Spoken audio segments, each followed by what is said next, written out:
శ్రీ యేసుండు జన్మించే రేయిలో నేడు పాయక బెత్లెహేము ఊరిలో, నేడు పాయక బెత్లెహేము ఊరిలో.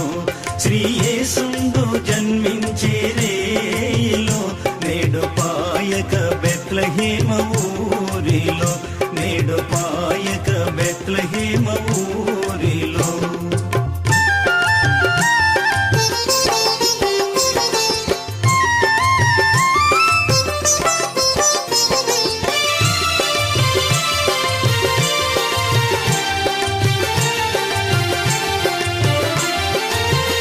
కన్యయైన మరియమ్మ గర్భమందు